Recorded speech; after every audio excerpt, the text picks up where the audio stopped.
vamos a hablar de cuál es nuestra inclinación a la hora de abordar una partitura nueva, como tenemos que dirigir, como directores, como directoras, una partitura nueva, ya sea de orquesta, de banda, de coro, y de qué manera nos acercamos, cuál es esa primera aproximación.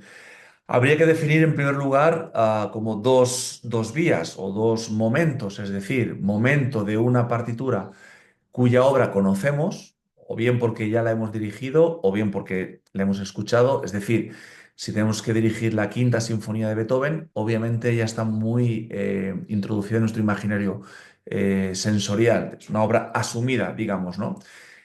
Quizás contaminados por las versiones tan diferentes que hay y tan extremas, entre ellas algunas.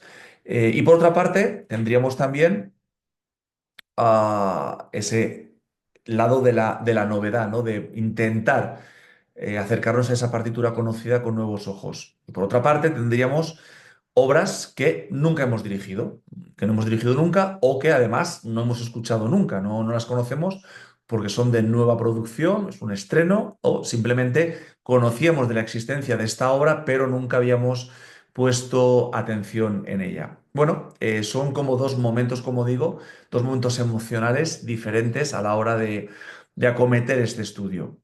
En cualquier caso, hay que ver de qué manera nos acercamos a una partitura para intentar crear nuestra propia versión bajo nuestro criterio interpretativo. Es decir, la versión no ha de ser arbitraria, no ha de ser un capricho, simplemente ajustarnos lo más posible a acaso aquello que el compositor o la compositora querían plasmar, porque es nuestro objetivo, ¿no? Como directores o directoras somos una especie de medium, somos una especie de canal, una especie de transición, ¿no? De transacción de ese conocimiento, en este caso de esta experiencia estética, sonora, que trasladamos desde una partitura que ha escrito alguien a un público a través de nuestra interpretación. Por tanto, la máxima fidelidad a la obra, si es una obra de estreno, como digo, y tenemos la posibilidad de hablar con el compositor o compositora, vamos a tener también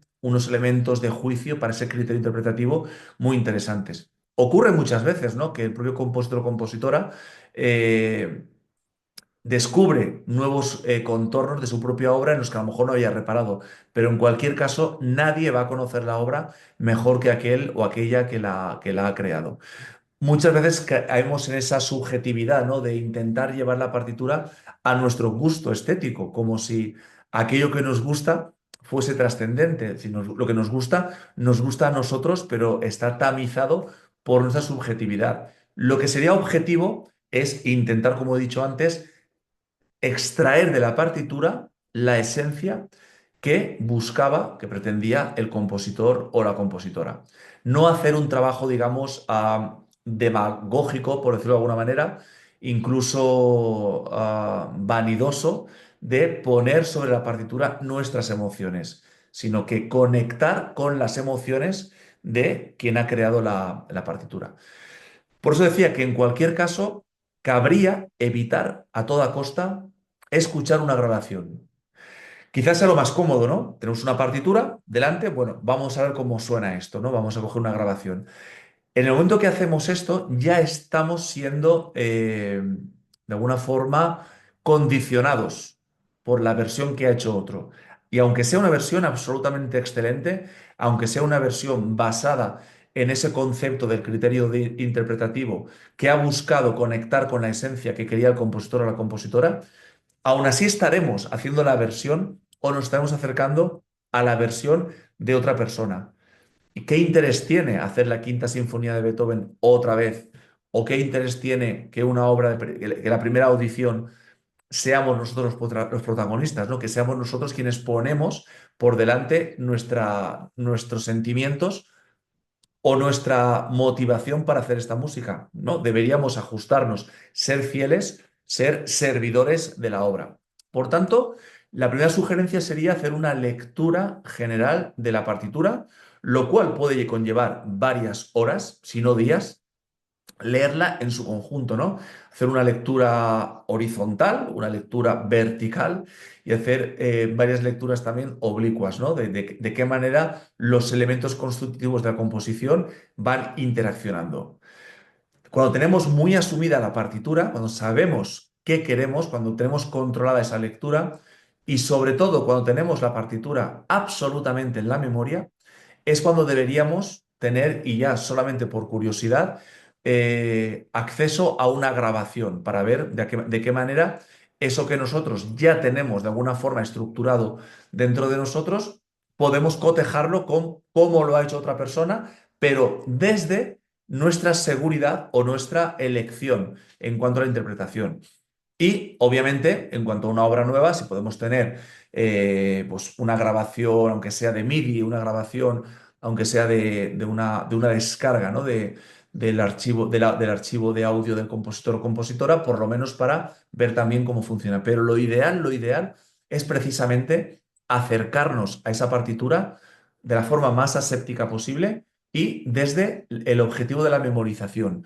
Es muy importante porque, bueno, el 80, el 90% del éxito que podemos tener como directores o directoras está basado en el conocimiento de la partitura. El resto, ese 10 o 20%, en nuestra técnica como directores, en nuestra formación como músicos y nuestra formación humanística. De qué manera todo eso que conocemos de la partitura lo vamos a trasladar a la audiencia con esas herramientas. Pero podemos tener una gran técnica como directores o directoras, podemos tener un gran bagaje musical, podemos tener una excelente formación humanística, pero sin un conocimiento profundo de la partitura no es lo mismo. Deberíamos tender a dirigir siempre de memoria. No siempre es fácil, no siempre tenemos las circunstancias por tiempo de estudio barra ensayo para poder llegar a hacerlo, pero el objetivo, y digamos, hablando en términos óptimos, sería llegar al primer ensayo, no exagero, al primer ensayo con la partitura absolutamente en nuestra cabeza.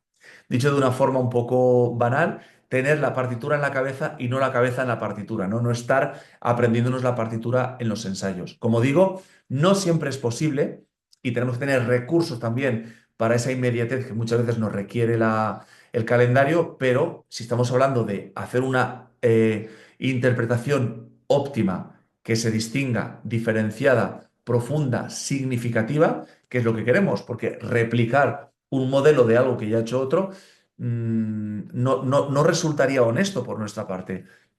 ¿Para qué una quinta sinfonía más? ¿Por qué nosotros vamos a ser la primera versión de una obra de estreno si no es para poner toda la carne en el asador? Si no es, porque si es solamente para decir que lo hemos hecho, si es solamente un ejercicio de vanidad, si es solamente para ese perfil de director Instagramer que lo único que necesita es ser visto y reconocido, bueno, evidentemente es un camino, pero si queremos un camino profundo de la música, donde realmente tengamos algo distinto que decir, este sería, digamos, el planteamiento inicial. También luego cuando hablamos de cómo memorizamos, que sería otra cuestión, pero podemos también aquí, ya que hago tanto énfasis en ello, abundar un poco, sería de qué manera interiorizamos la partitura, que como digo, no ha de ser a través de la escucha de una grabación, sino de la lectura profunda, ¿no? de la partitura. Tenemos estructura de las partituras y hablamos, por ejemplo, enfocándonos un poco más ahora en la banda, ¿no? Solemos tener las maderas en la parte alta de la partitura y según vamos descendiendo, más graves, metales, percusión, bueno, y entre medias si hubiese piano, si hubiese arpa, si hubiese un coro, si hubiese un solista, etcétera, etcétera, ¿no? Si hablamos de la partitura de orquesta, pues prácticamente lo mismo, ¿no? Tenemos las maderas más graves, los metales, la percusión y la cuerda. Lo mismo, si hubiese un coro, un solista, se va intercalando en función de también el tipo de música que sea. Y bueno, si hablamos de un coro, pues es más básico en ese sentido. Si es a cuatro voces, pues de agudo a grave. Si fuese a más voces, lo que hubiese, más instrumentos si también los hubiese. Pero digamos que la complejidad de una partitura orquestal o bandística sería un poco donde podríamos más el énfasis. Normalmente tendríamos también que valorar si la partitura como está estereotipada, si el estándar, si lo conveniado de una partitura es lo más óptimo, ¿no? Porque podemos encontrarnos que el fagot, que estaría en la parte alta de la partitura, el clarinete bajo, que estaría como a mitad de la partitura, eh, quizás trombón 2, un poquito más arriba también el saxo tenor, más abajo el bombardino, están haciendo muy probablemente en muchos momentos de la partitura exactamente lo mismo. Sin embargo, tenemos una visión que está, una parte, digamos, instrumental que está prácticamente a lo largo de toda la partitura. A lo mejor también tenemos algún efecto rítmico, como pueden ser en clarinetes, que se puede replicar en saxos, que se puede replicar en trombones, o quizás en trompetas, quizás en trompas.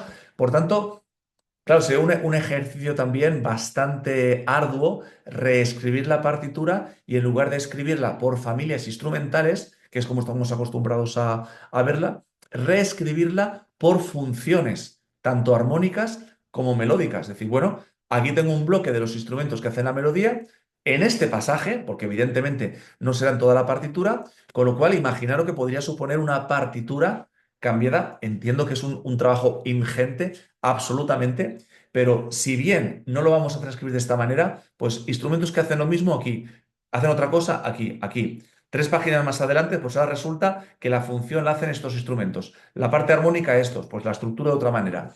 Esto, que como digo es un trabajo absolutamente ingente, sí que podemos hacerlo a nivel intelectual, a nivel mental, ¿no? Es decir, de asociar en esa memorización las funciones que cada instrumento o familia de instrumentos van a hacer en cada momento, en lugar de estar continuamente leyendo una partitura, que es una partitura sinfónica con muchos instrumentos, tanto en la orquesta como en la banda, vamos a tener una visión de la partitura demasiado grande como para ir leyéndola sobre la marcha, ¿no? Por tanto, sería muy interesante, uno, no escuchar música antes de estudiarla. Dos, escucharla cuando hayamos memorizado la partitura.